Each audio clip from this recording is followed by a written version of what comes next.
Om Namo Bhagavate Vasudevaya. Om Namo Bhagavate Vasudevaya. Om Namo Bhagavate Vasudevaya.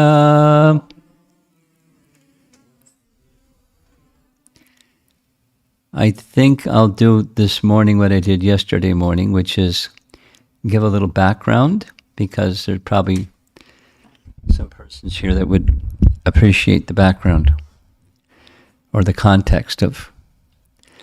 This is a section from Uddhava Gita. Uddhava Gita is found in the 11th canto, Srimad Bhagavatam. It starts with chapter 7 and it runs nearly to the end of this canto, some 14, 15 chapters.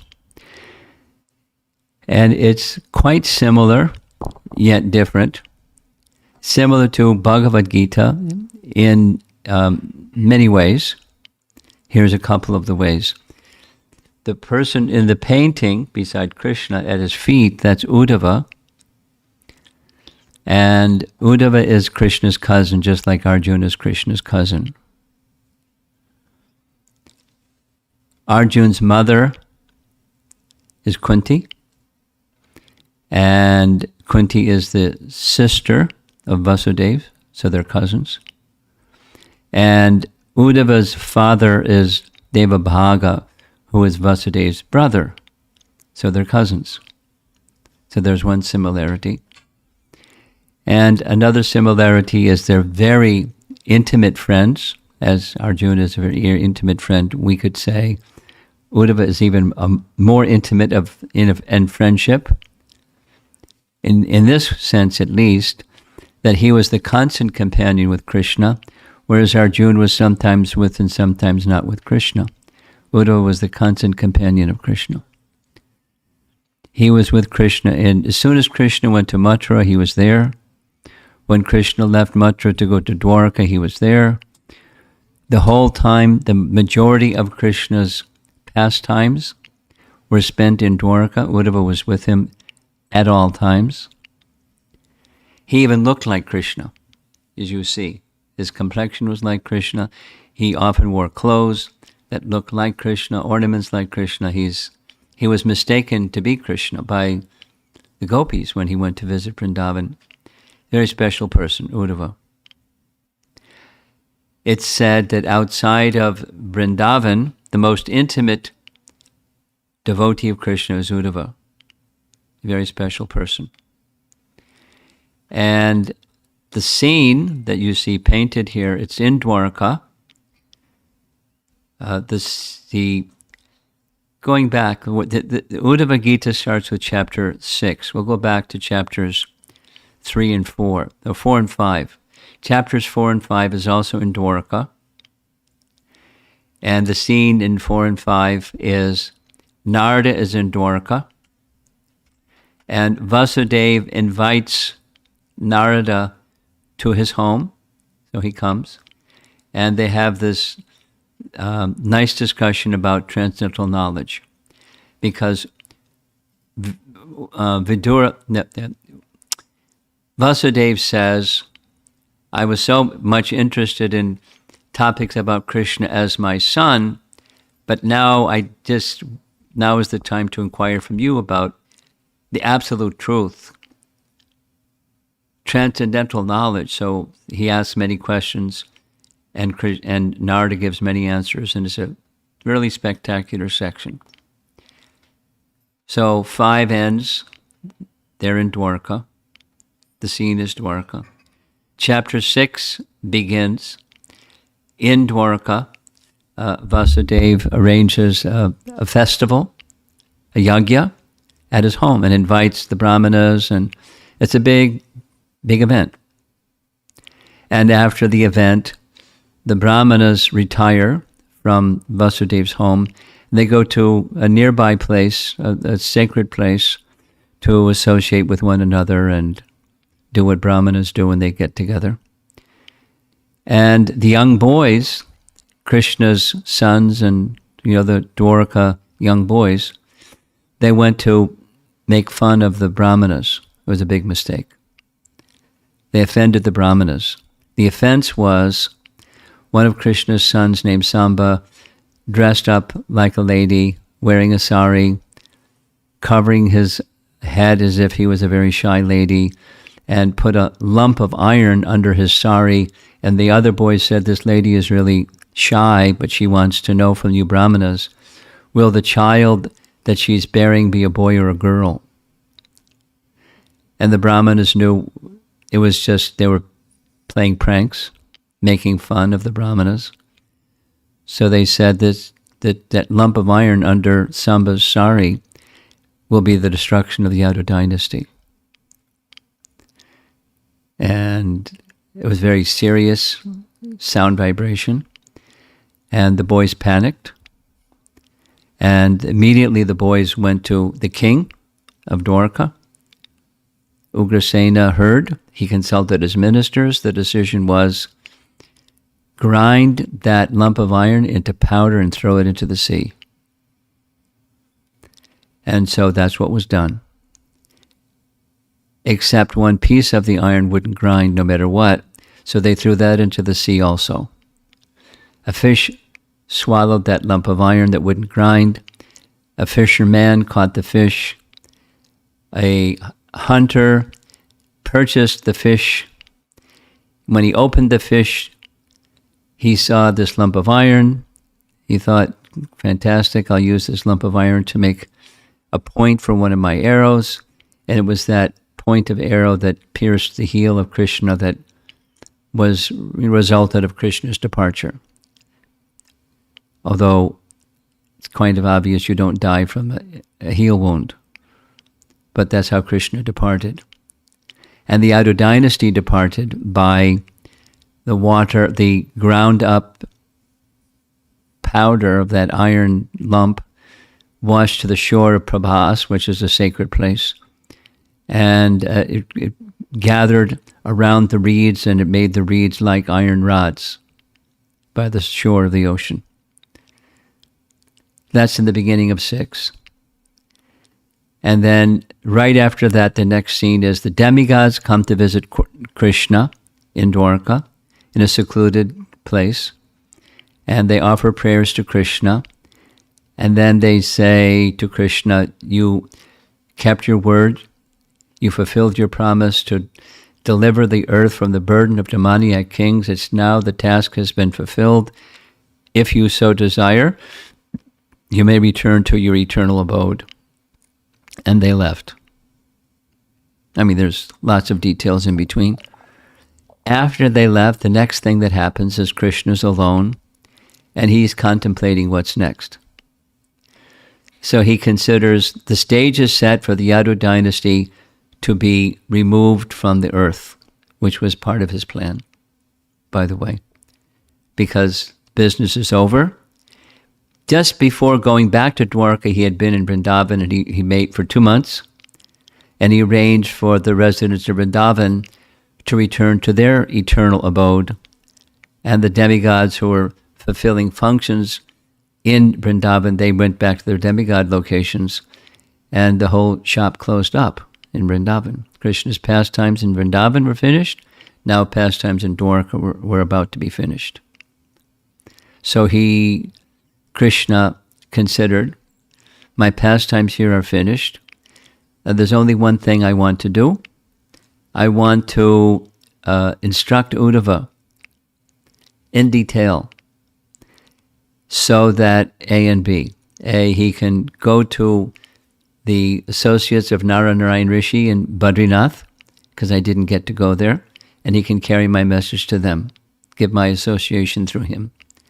And the other was Uddhava could travel throughout the land and give Krishna's message to everyone and all, kind of like leaving Hanuman behind to deliver Ram's message, something like that. And then chapter 6 closes with Uddhava coming to see Krishna, as we see, falling at his feet, feeling really terrible, because he knows Krishna is going to leave. He just knows Krishna so well. he knows Krishna is going to leave. Krishna didn't say anything, but he knows. So he appeals to Krishna, please take me with you. And then he appeals to Krishna to please give me the means by which I can overcome my attachment to the temporary, because that's an obstacle for knowing you. I'm too much attached to enjoying life in the temporary realm, family life, etc., etc., etc., too much attached. And so it's an obstacle, an impediment in understanding you and consciousness being with you always. So kindly give me the means by which that can be removed. And that's the end of chapter 6. And then 7, 8, 9, and almost all of chapter 10 is response to that question. In short, Krishna answers Uddhava's question. Uddhava says, I don't get it. Krishna goes on by saying, here's how you can get it. He didn't say it like that, but he said, I'll give you an instruction that our ancestor King Yadu heard from an Avadhuta Brahmin about detachment. So one day, while King Yadu was touring in his kingdom, he saw an Avadhuta Brahmin, and he was very surprised, and he approached him and said, how did you get like this?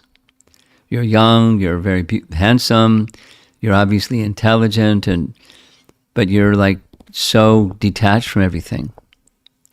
Please tell me, how did that happen? And the Avadhuta Brahmin says, I learned many lessons from 24 gurus. That it turns out that Avadhuta Brahmin is Dattatreya. It's described in Canto 2, Chapter 7. It's Dattatreya. And he instructs King Yadu through the 24 gurus include the wind, the sky, mountains, the earth, water, the oceans, birds, bees, things of nature. And then sometimes it's people. It's a girl with bracelets. It's a prostitute named Pingala. It's practically a whole chapter about Pingala.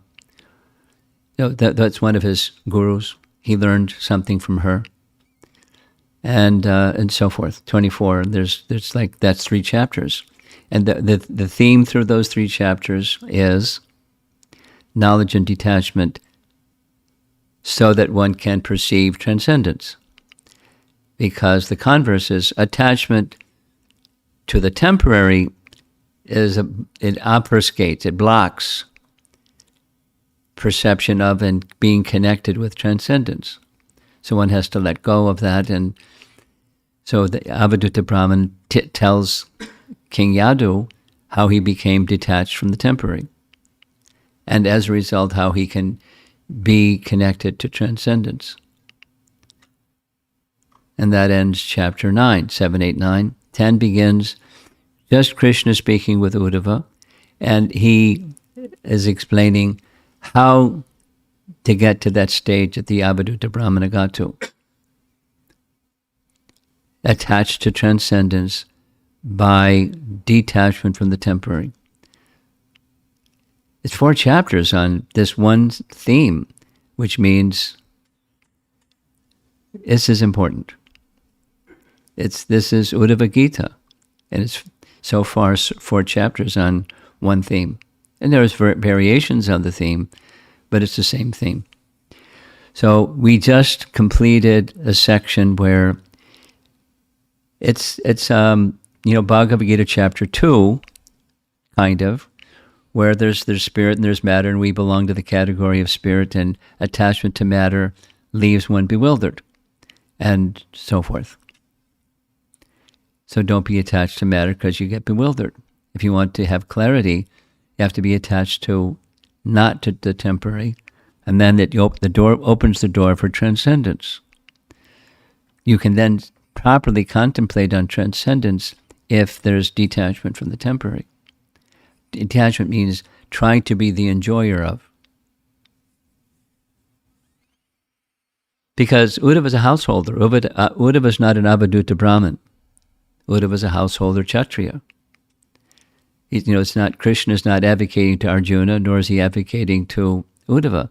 Just become like that Avaduta Brahmin, become a complete recluse in society, and then you'll be fine.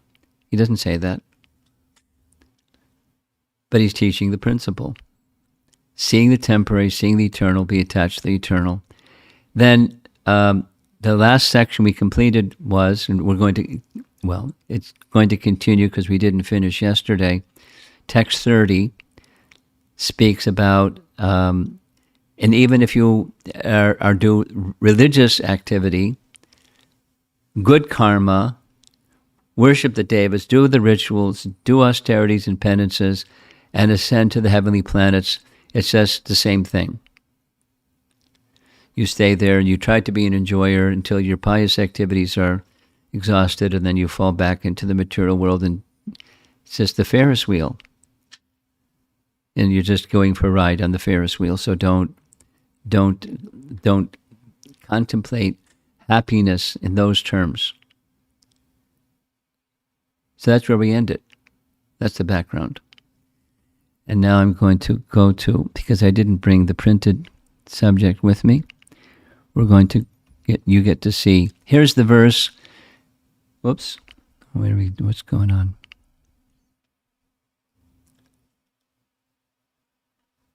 There we go. Okay. There's text 30. I hope you can see it. At least I can see it. This is Krishna to Uddhava. In all the planetary systems, from the heavenly to the hellish, and for all the great demigods who live for 1,000 yuga cycles. 1,000 yuga cycles is a day of Brahma. Right? 1,000 yuga cycles. There is fear of me in my form of time, because time destroys. Even Brahma, who possesses the supreme lifespan of 100,000 million billion, 311 trillion, and 40 billion years, solar years, by our calculation, is also afraid of me. So that's a big number. How do you get that number? One complete yuga cycle, 4,320,000 years. That's a long time. And the night is of equal duration, so it's times 2. That's 1 day and 1 night. And then times 30 makes 1 month. Times 12 makes 1 year. Times 100 makes 1 lifetime. So that's how that number comes from. And now, this verse is cited in Bhagavad Sandarbha by Jiva Goswami. Bhagavad Sandarbha, for those of you who are not familiar, Jiva Goswami was one of the 6 Goswamis of Vrindavan. He was the nephew of Rupa and Sanatan. That means they had a third brother. Rupa and Sanatan had a brother named Anupam, and Anupam died when Jiva was just a young boy, so they took him on as like their son. Oh, he's their nephew. And he was super scholar, without elaborating. So under the guidance of Rupa Goswami and under the guidance of Gopal Bhatta Goswami, he compiled this Sandarbhas. Sandarbhas is a Sanskrit term. It's a particular type of writing without the detail. So he wrote a book on how to write a Sandarbha, as long as writing a Sandarbha. He wrote a book on how to write a Champu, as well as writing a Champu. It's like very scholarly. So this Sandarbhas is Sat Sandarbhas. There's 6, and one of the 6 is Bhagavad Sandarbha. It's explaining the concept of, or the tattva of, Bhagavan. Bhagavat tattva explained in Bhagavad Sandarbha. So we're on Anucheta 78, and he makes reference to this verse in this Anucheta. Starts with Padma Purana. The Vaikuntha planets and the liberated devotees who reside there are described in Padma Purana. Uttarakhanda, quote, countless bliss, spiritual planets, I should be blissful, I think. Spiritual planets are in the spiritual sky, which is 3/4 of the entire creation. Tripad Vibhuti. All the spiritual planets are eternal, changeless, and free from the abominable material mode of passion. They are pure, and they have a golden effulgence, bright as millions of suns. All these transcendental planets are all filled with Vedic knowledge and free from lust, anger, and other vices. On these planets reside great devotees, whose only joy is the pure devotional service of Lord Narayana's lotus feet. This looks like the same verse that we read yesterday, but it's a different translation of what we read yesterday. I think that's what it is. In these verses, the word Tripad Vibhuti indicates the spiritual world beyond the material universes, and the word Pada Vibhuti indicates the material universes, so 3/4, 1/4.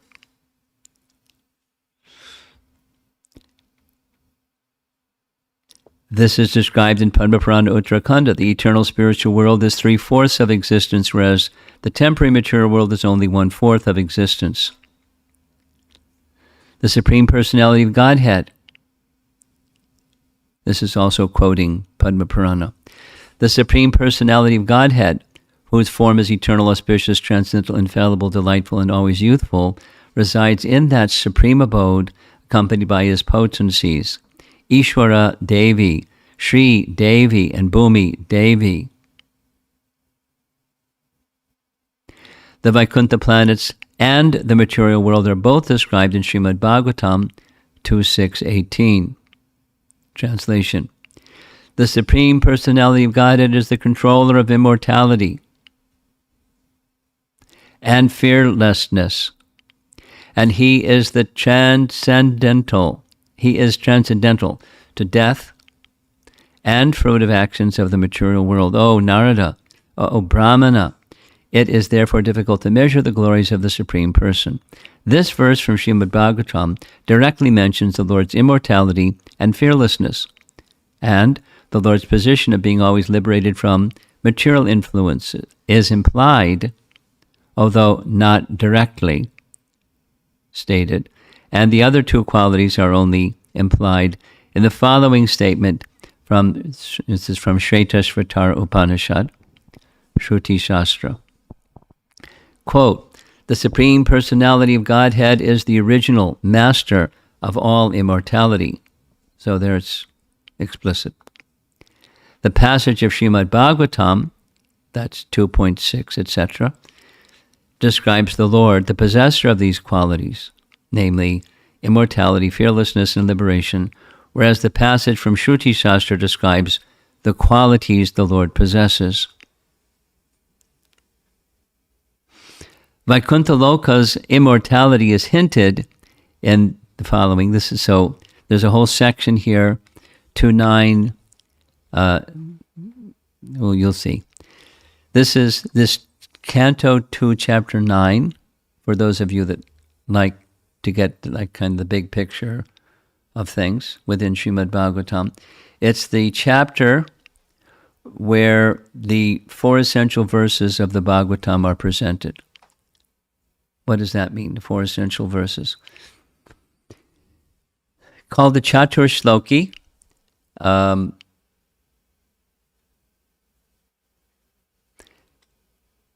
Vishnu speaks to Brahma 4 verses that are the essence of the whole Bhagavatam, and the Bhagavatam is an expansion of those 4 verses.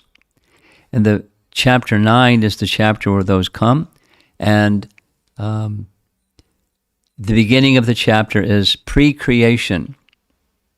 That is, Brahma is born from the body of Mahavishnu, or Garbhodakshay Vishnu. He becomes self-inquiring. He does austerity, and in the course of those austerities, in the ocean of darkness, all of a sudden, he has this vision. Lord Vishnu appears before him in the spiritual world. Voila. And he comes before Lord Vishnu, and they have some exchanges. And Vishnu says, take any big benediction that you like. So he asks for a few of them. He's very smart. One of them he asked for is, when I do this creation, please let me not fall prey to false ego, thinking I did creation. Because it's your creation and I'm just your instrument in your creation. So please let me not fall prey to false ego, thinking I did it. And then he asks him 4 questions, which he gets 4 answers, and those 4 answers are the Chaturshloki verses. That's the context. So he's going to run through some of them from chapter 9. So what is Vaikuntha anyway? Here's a description. Vaikuntha's immortality is hinted in these words of Srimad Bhagavatam 299. Vaikuntha is adored by all self-realized persons, freed from all kinds of miseries and fear of illusory existence. Vaikuntha's blissfulness is hinted in these words of same verse. Vaikuntha is the supreme planet above all others. That the Vaikuntha Loka is eternal is also described Padma Purana. The residence of Lord Vishnu is eternal. Back to Canto 2, Chapter 9. That the Vaikuntha planets are completely free from all fear is hinted by the following verse. In the personal abode of the Lord, there is no predominance of the influence of time, because time creates fear, because time destroys things. We discussed this in the class yesterday morning. Fear is that which is temporary, which I identify with as an object of enjoyment or as me. Time is going to destroy, so there's fear. Fear of death, but fear of loss of something that you value. Time destroys it. Guaranteed. But in Vaikuntha, there's no fear because there's no influence of time. That's why it's Vaikuntha. There's no anxiety. You're not going to lose something because there's no influence of time. The kind of time that we know that destroys things. This is also confirmed in the following statements of the Bhagavatam 12:11-19. O Brahmanas, the transcendental abode of the Lord is always free of all fear. Back to 2nd Canto. That the abode of the Supreme Lord is auspicious is hinted. Verse 10 from this chapter. The illusory external energy Maya cannot enter the personal abode of the Lord. So that's auspicious. Because it is completely free from the material modes which turn one from the Lord, Vaikuntha Loka should be understood as a great reservoir of auspiciousness, a pure devotional service to the Lord. Then from Naradiya Purana. That devotional service is the abode of all auspiciousness is confirmed by the Supreme Personality of God Himself in the following words. Naradiya Purana. O best of the Brahmanas, I grant to you unwavering pure devotional service unto me. This devotional service is full of perfect transcendental bliss and is the reservoir of all auspiciousness.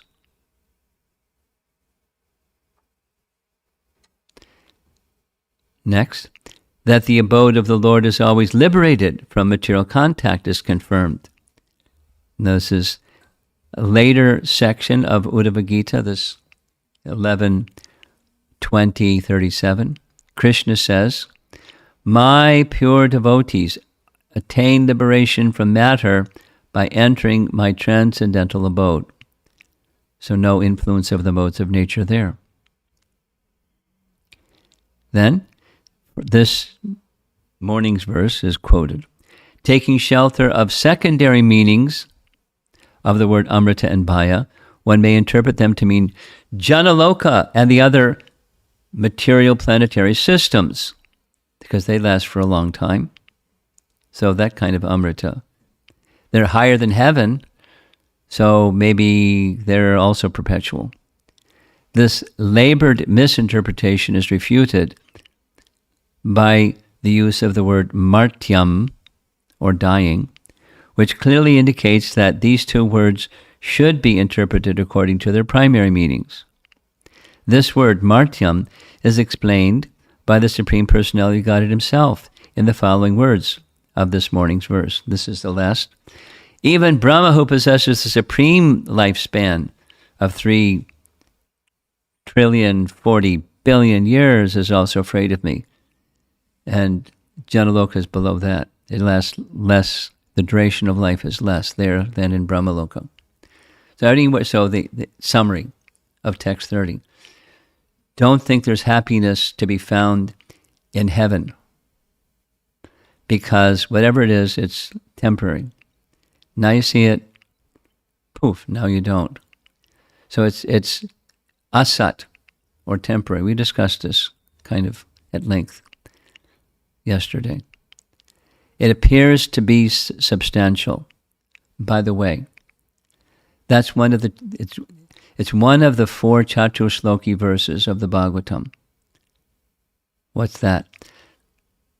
One of them says, that which you see to have value existing separate from the Supreme Lord, know that to be my illusory energy, Maya. Really clean definition. It looks like, but it's not. And that it looks like is Maya, but it's not. And the reality is it's not. Now, we know what happiness and distress are. And we certainly know what distress is. And happiness looks like it feels good. Things are good. And then something happens.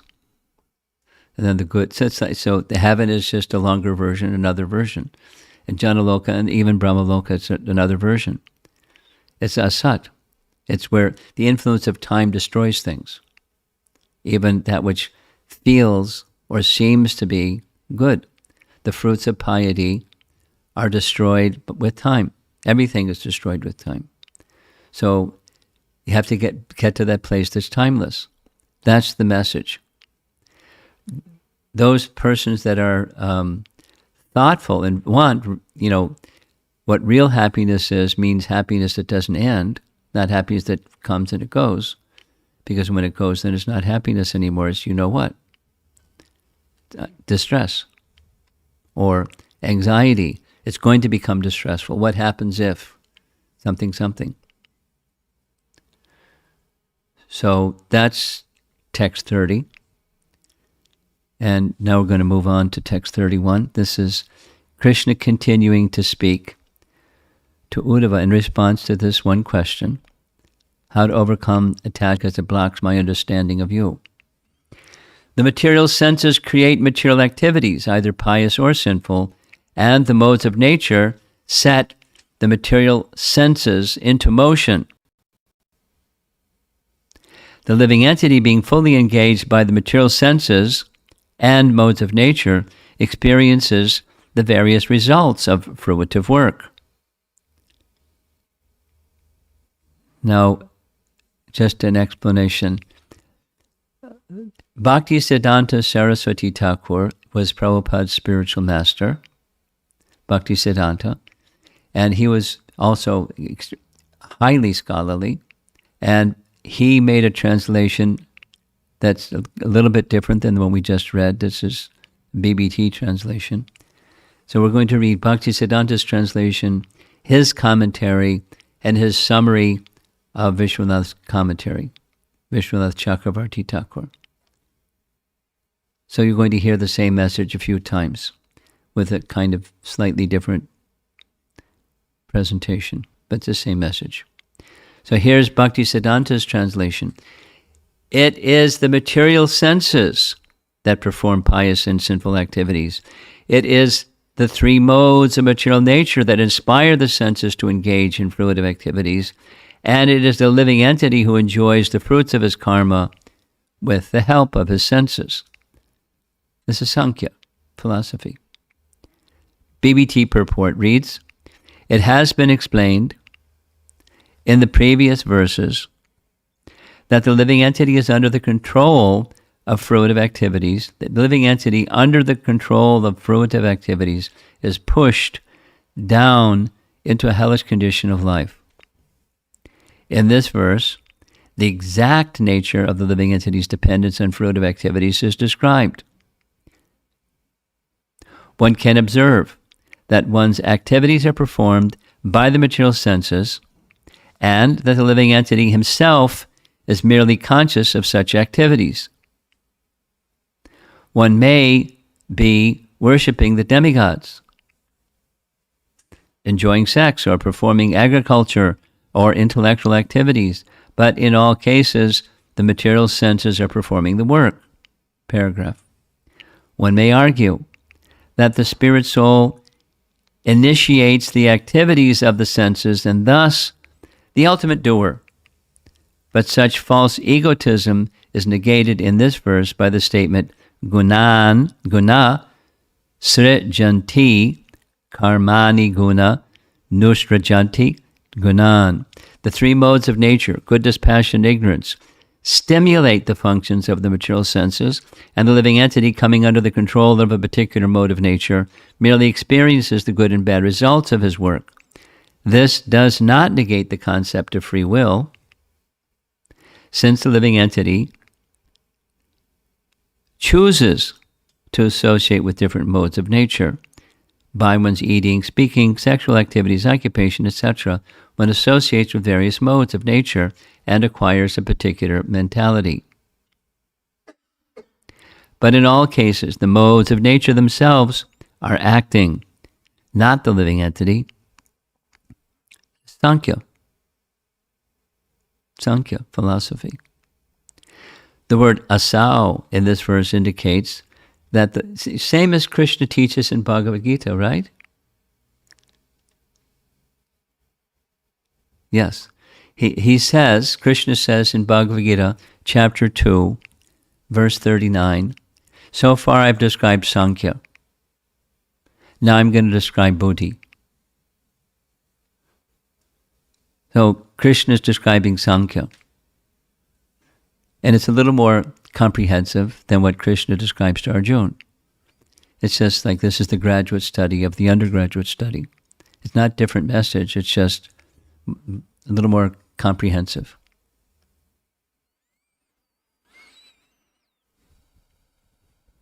The word asau in this verse indicates that the living entity falsely considers himself to be the performer of work carried out by nature. Guess what? Krishna says the same thing in Bhagavad Gita.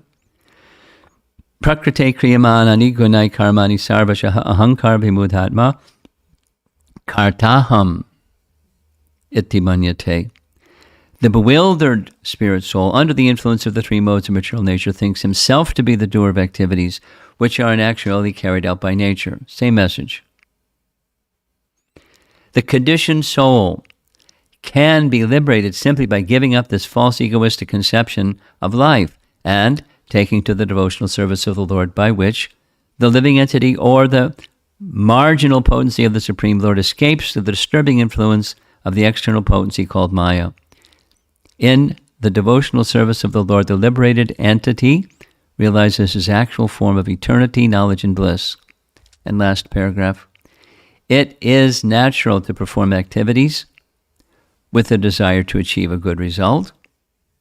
The best results, however, can be attained by one who engages in the devotional service of the Lord with the desire to be reinstated in his constitutional position as the Lord's loving servant. In this way, the tendency to exploit one's own activities for a particular result can be purified. Then, the modes of nature and the material senses will no longer engage the living entity in illusion. The living entity is by nature blissful. And when his illusion ceases, all suffering comes to an end. The liberated soul is then fit to reside in Vaikuntha, the kingdom of God. You get on this train, and the train has a destination. The destination is Vaikuntha, meaning no anxiety. But to get to that place of no anxiety, the influence of time has to be absent, because time will destroy things. And then there's anxiety.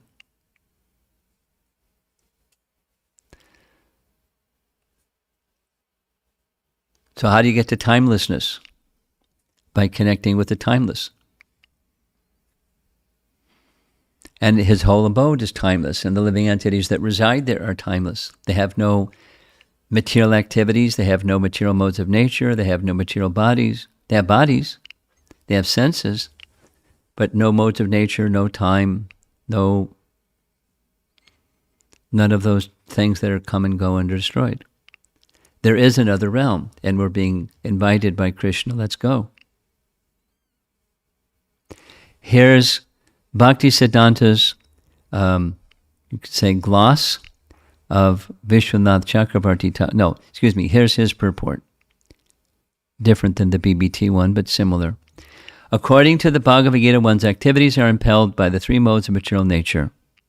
As long as one thinks himself to be the doer of activities, he remains on the platform of false ego. Until one comes to the platform of self-realization, he continues to experience lamentation and illusion. The conditioned soul can be liberated if he gives up his separatist mentality and engages in the devotional service of the Lord. Now, separatist is kind of like not a nice word these days. It has pejorative connotations to it. So what does it mean? In Sankhya philosophy, what does it mean? In Kapila Dev is the teacher of Sankhya philosophy, and he uses the Sanskrit term isn't separatist. It's bhina drik. Bhina means separate. Drik means to see. He sees things separate. That's Maya. What's separate from the source of emanation? Nothing. Seeing things separate from the source of emanation, that's the separatist. And the modes of nature facilitate the separatist, the one that wants to be the enjoyer of Krishna's property. That's the separatist. So it's not the conventional use of the separatist term, but it's a Sankhya use of that word separatist. The conditioned soul can be liberated if he gives up his separatist mentality and engages in the devotional service of the Lord. That is to see things not separate, but connected to. And once you see things connected to, you utilize them in alignment with their source. Really simple, quite simple. In principle, it's quite simple. The difficulty is we're attached to being the enjoyers of that which we're not meant to be the enjoyers of. Somebody else's property. Whose property? Krishna's. That's the separatist mentality. So one can let go of that. This is the philosophical underpinnings of letting go. The previous chapters, and now it's Sankhya, it's putting into practice. Like our acharyas say, Krishna is going to, in this chapter 10, explain how to get to that place that the Uddhava, the Avadhuta Brahman was. Like, not attached. When this whole chapter of the prostitute named Pingala is described, she was a prostitute in Mithila. I mean, it wasn't during the time of King Janak, but during the time of King Yadu, there was a kingdom in Mithila, and there was a prostitute. And it says, one of the commentaries says, the Avadutta Brahmin was just wandering about here and there. He had no home or residence or anything. He took rest hard of this prostitute. The prostitute came out and served him, gave him something to eat, and looked after him. She did some service to a sadhu. And that's how her devotional mood awakened, by service to a sadhu. It wasn't like he looked like a disheveled person, and she got a lot of benefit. And he says he learned from her, but she got the benefit from him. So, how to become detached from the temporary so that we can become attached to the eternal. That's the message.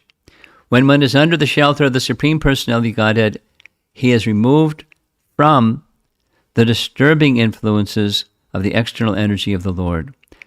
By the perfection of devotional service of the Lord, one realizes his original identity of eternity, knowledge, and bliss, so that he goes to reside in Vaikuntha, the eternal abode of the Lord. That's Bhaktisiddhanta's purport. And I think we'll just have...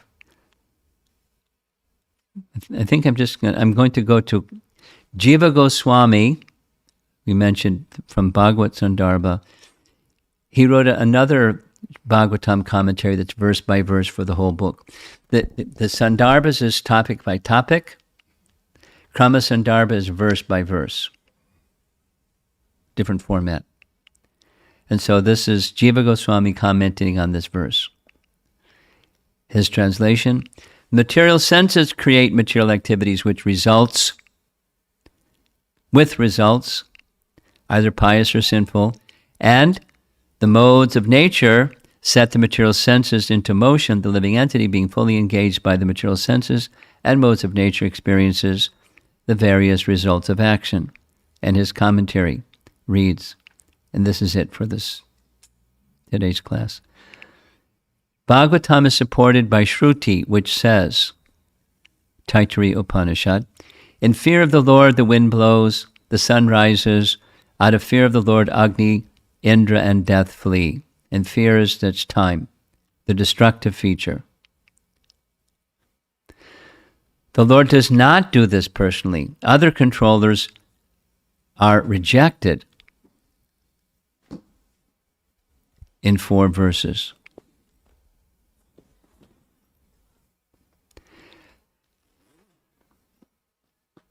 That's, what the next upcoming verses for this chapter. The Lord inspires the actions by proximity, like a magnet. That's a very nice example, isn't it? And because we've all, since as kids, there's a magnet, there's some nails or iron filings. You don't have to touch the magnet to the iron filings. You just bring it closer and they start moving.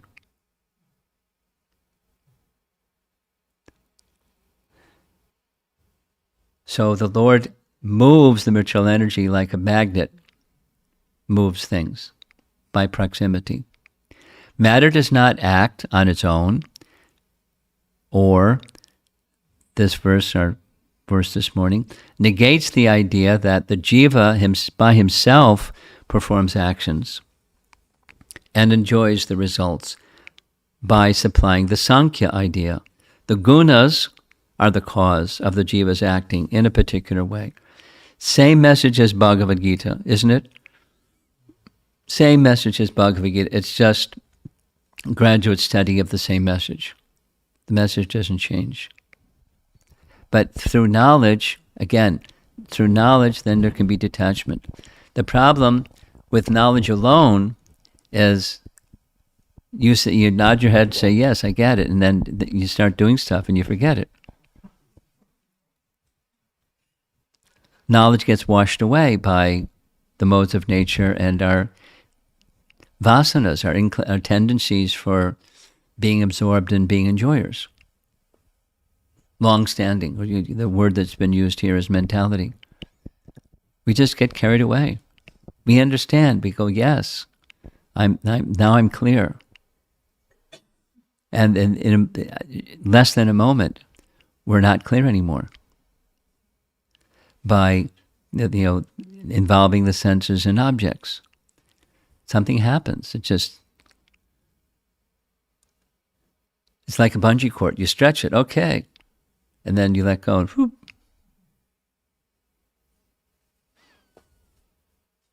That's our conditioning. So how do you get beyond conditioning? Knowledge is essential, but knowledge alone is not enough. So what's enough? Awakening the dormant consciousness of shelter taking in the Supreme Lord. But there's an obstacle, and that's ignorance. The ignorance has to be removed. That's what's going on in these 4 chapters. How does this whole thing work? How do I get stuck when I really don't want to be stuck? Because we're attached to being in the enjoyers. And here's the methodology. Here's how Maya does her thing. And there's different moving parts to the machine.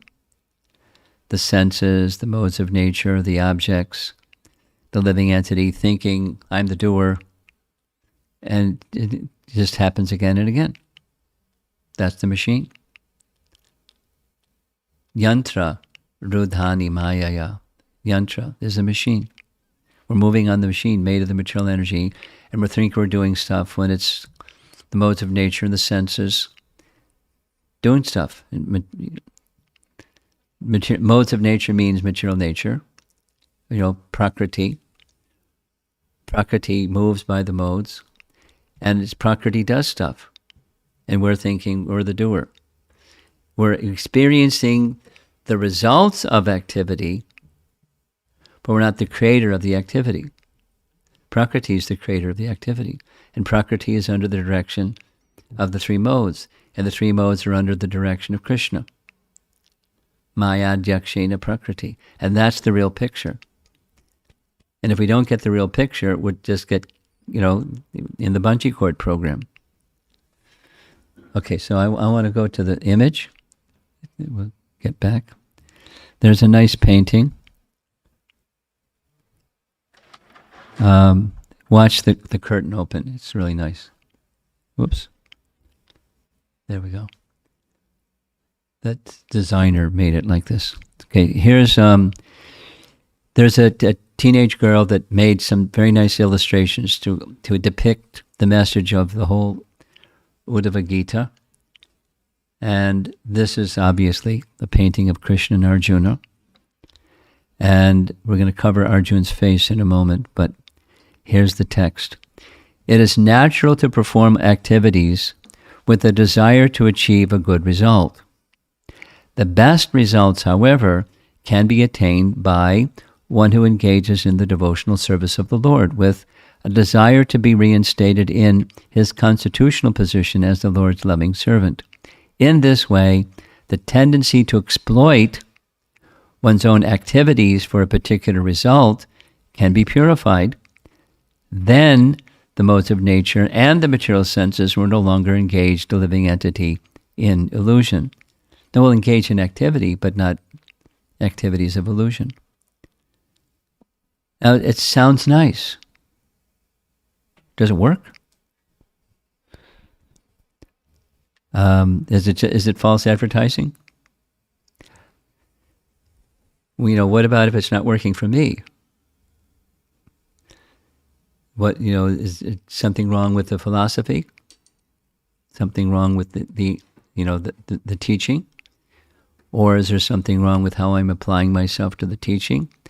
Or I'm applying myself rightly, but I'm really covered, so it's going to take some time. I have to be patient and perseverant and determined and continue faithfully following, and then the illusion gradually subsides. It gets a little darker again, but then it gradually subsides, and it's a gradual cleansing and evolution of higher consciousness. That's the answer. If one properly follows, and properly follows, that means properly follows proper teachings. So there has to be a source of proper knowledge, and there has to be taking up that proper knowledge and applying it in meaningful ways in our lives.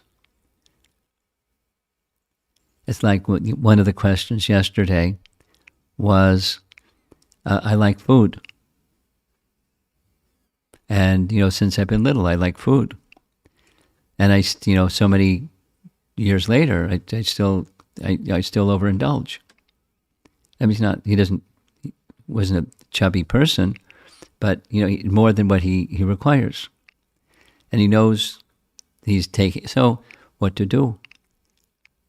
So it's the application. It's not the bhakti process is not a vending machine. You go to the machine, see what you want, put in the coins in the slot, pull the lever, and down comes what you want. It's not a mechanical vending machine process. It's a devotional process.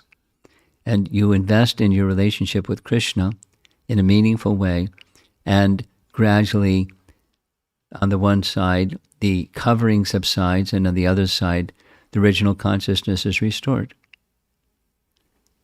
Generally speaking, it's a gradual process. Like the rising of the sun, it's gradual. Bhakti process is compared like that. So let's see if there's some discussion. I mean, Sankhya is a little hard to chew sometimes, but it's important. It keeps showing up again, so must be important. See if there's some discussion.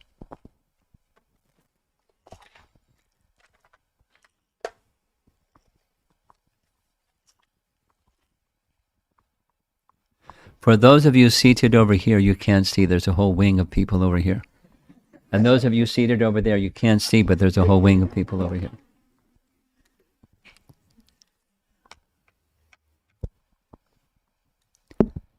When you speak, you can remove the mask so I can hear you better. Hare Krishna Maharaj, that was a nice class. I liked it because not normally we used to talk about Uddhav Gita. So my question is this one. So whenever we talk of any topic like going to Vaikuntha, we talk about even here in this text I saw like when you attain mukti, you go to Vaikuntha.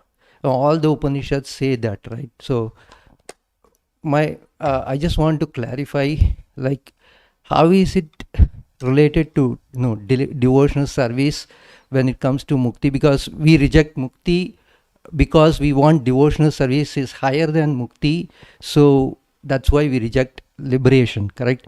So why does the scriptures keep saying that when you attain liberation, you go to Vaikuntha? It should say something like, when you attain mukti with devotional service, you should go to Vaikuntha. Or is it like this, like something like when it says you go to Vaikuntha when you attain mukti, that means devotional service is inbuilt? That is you should write your commentaries. Write an essay for Back to Godhead magazine or something. So here's three things. One, the fact that you've understood what you just articulated means it's in the text. Otherwise, you wouldn't understand what you just articulated. So it's there. That's one. Second is, you don't always say everything when you say something.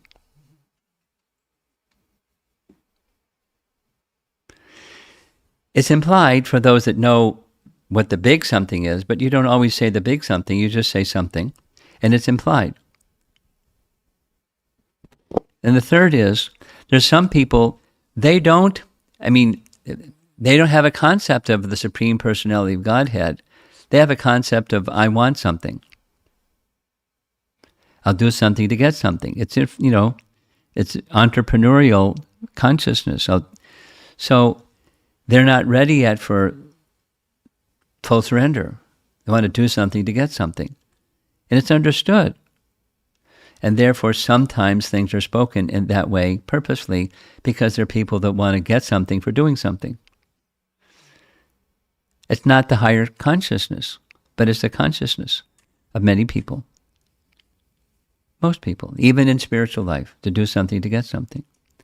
Not just, demigod worship, but even, beyond demigod worship, to do something to get something.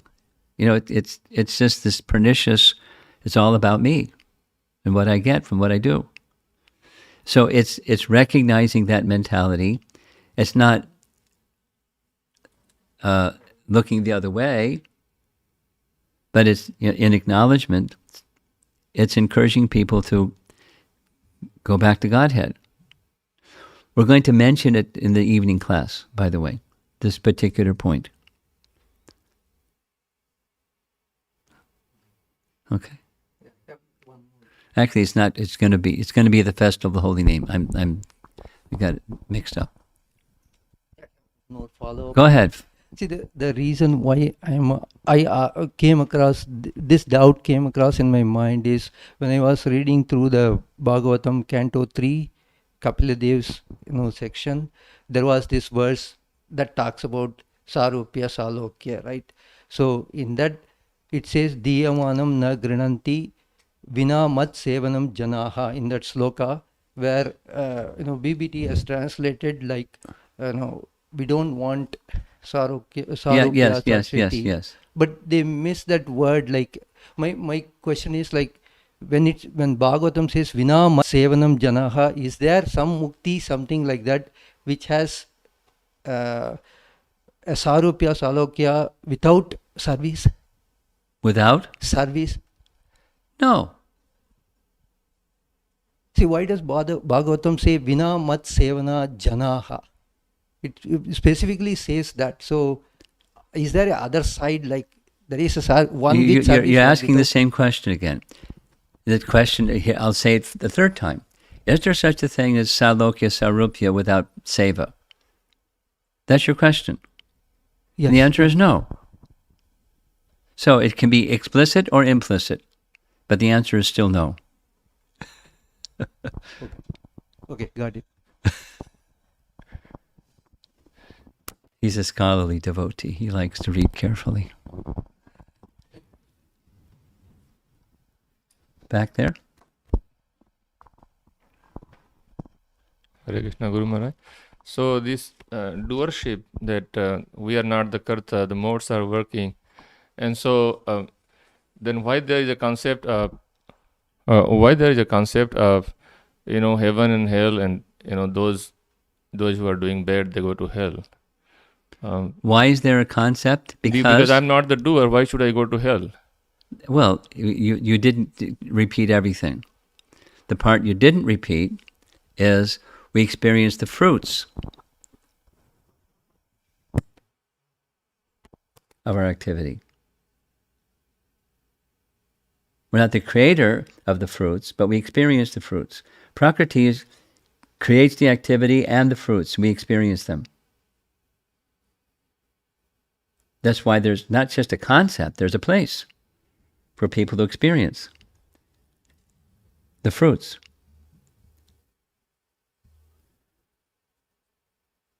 You with me? Yeah. Okay.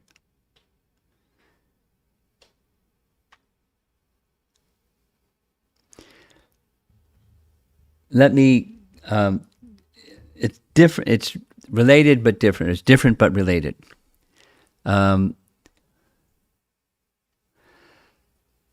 Sometime when you're dealing, because these questions come up amongst the devotees, when you're dealing with someone that doesn't have, a lot of experience in the Bhaktivedanta purports, how do you help the person understand that there's a spiritual form in the spiritual realm that's not material?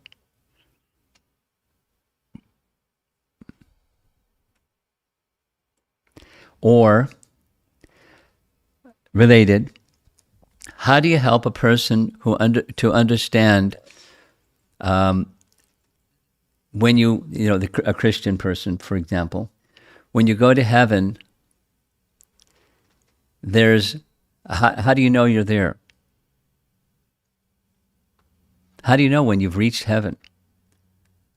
How do you know where you are right now. You have a body that has senses, and you can perceive where you are right now. So when you go to heaven, you have a body with senses that perceives you're in heaven. But you're still the perceiver. You're the soul that hasn't changed. You just have a different body. And then in the spiritual world, there's also a spiritual form, but there's no material covering. That's the teaching that says it's consciousness that's everything, and then there's different types of covering of consciousness, and the spiritual realm is there's no material covering, but there's spiritual form. I mean, it's logical, and then besides logical, it's confirmed in Scripture. But, how are you going to know that you're there? You experience it.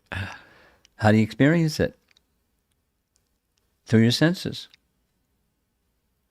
So how do you know? It's not a concept of heaven and hell. It's a place where there's bodies, hellish and heavenly bodies.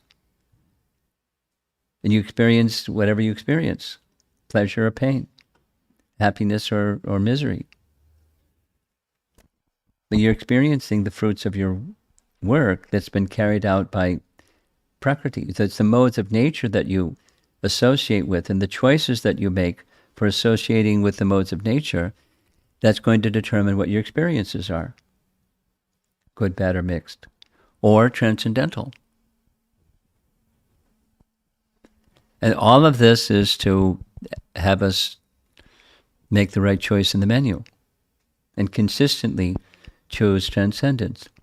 But the whole point, just to repeat, there's obstacles for making that transcendence choice. And that's our long-standing tendencies to try to be enjoyed according to the modes of nature. Really strong. And that's this reference. Here we go. It is natural to perform activities with a desire to achieve a good result.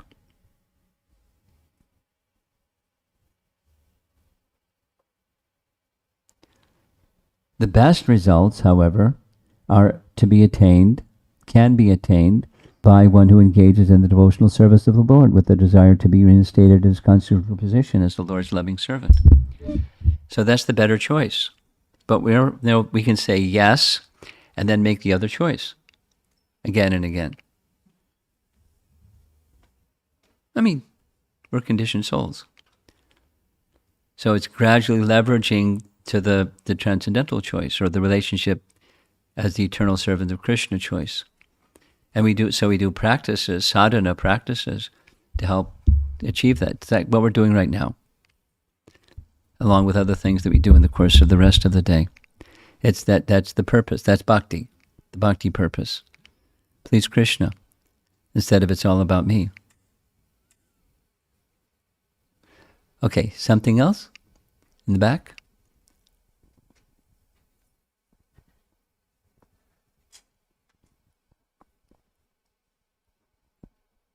Hare Krishna. Hare Krishna. I just have a couple of questions. One is that when we do the devotional service, and even if we are not looking for results, but in a way we are looking for results to have the liberation, isn't that a result also? Yes, that's a result. That's your question is his question.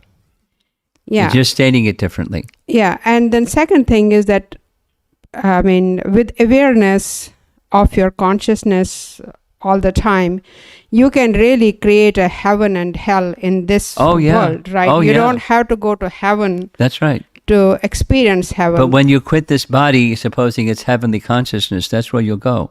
You don't stay in St. Louis. You go to that place where persons with heavenly consciousness go. How do we know that this is not heaven? This is not... Look around.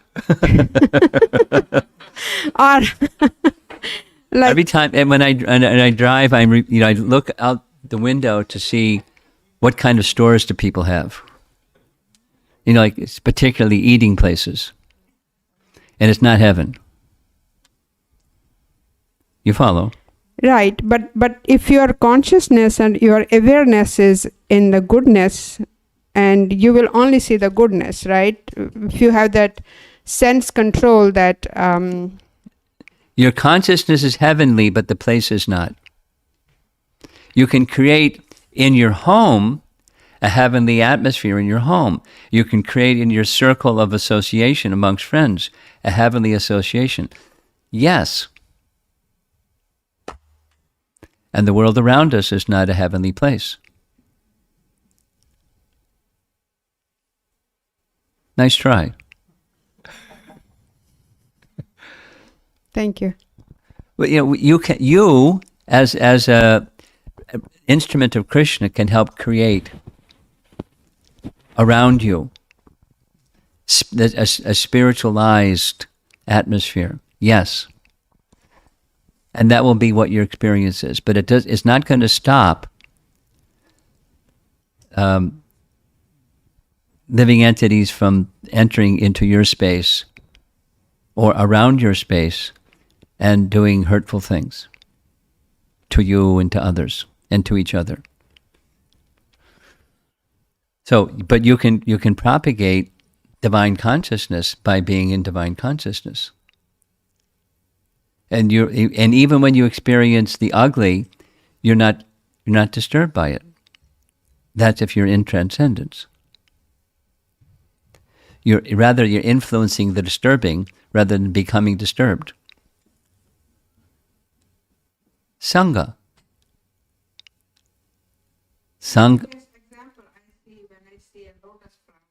Give her the microphone. When you see a lotus flower.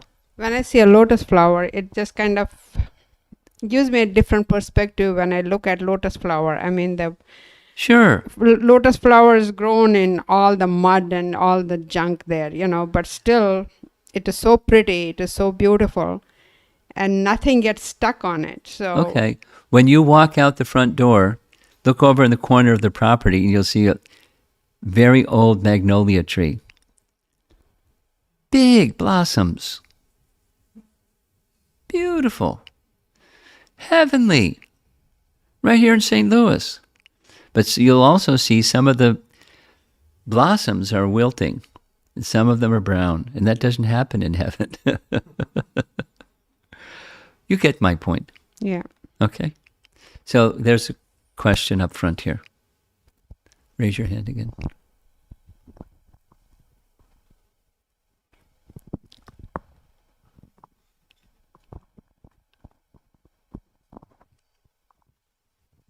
So I have like two questions. First is kind of technical, but for Lord Brahma, he has like 311 trillion 40 billion year lifespan, but that's like from our point of Yeah, view. that's our solar years, exactly. Yeah, so but for him, isn't it only like doesn't It's 100 years. yeah, it's 100 years, That's so it. doesn't it not feel like long for him? That's Because right. yeah, it doesn't That's feel right. long. That's correct.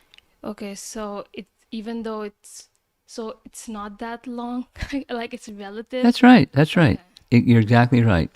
The point of the verse is that even from our perspective, he lives a long life. He has fear because the time energy is going to bring death. That's the point of the verse. Okay. Yeah, and then Second. the second one, in that Avaduta Brahman, what did he learn from Pingala? Pingala, there are many. It's a long section, but what happened was she was waiting for her customer one night, and no one came. And it was midnight, and then she felt really badly, and then she had this, enlightenment moment when she realized expecting sensual pleasure and expecting monetary gain was a false expectation. And she became inspired. And how she became inspired, it says in the commentary, she became inspired by the association, by the service that she did for the Avaduta Brahman. But she came inspired, apparently she heard something about the personality of Godhead. Let me, instead of devote myself to the temporary body of some man, that's, is made of these abominable substances, blah, blah, blah.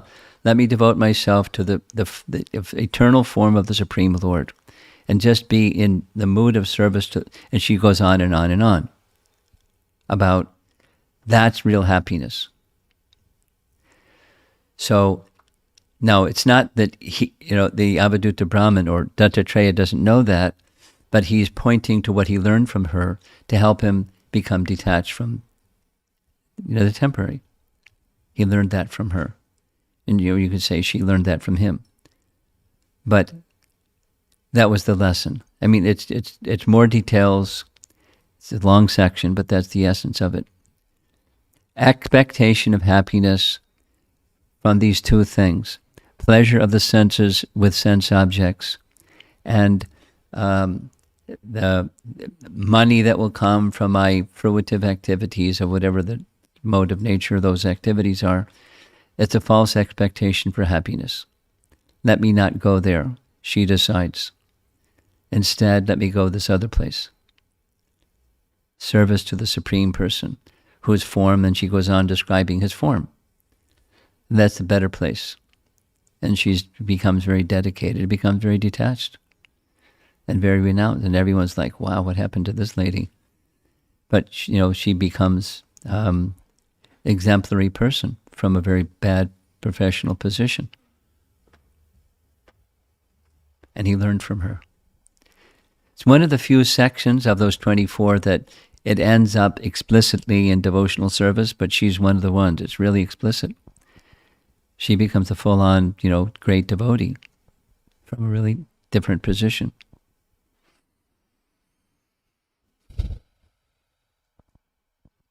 Anything else?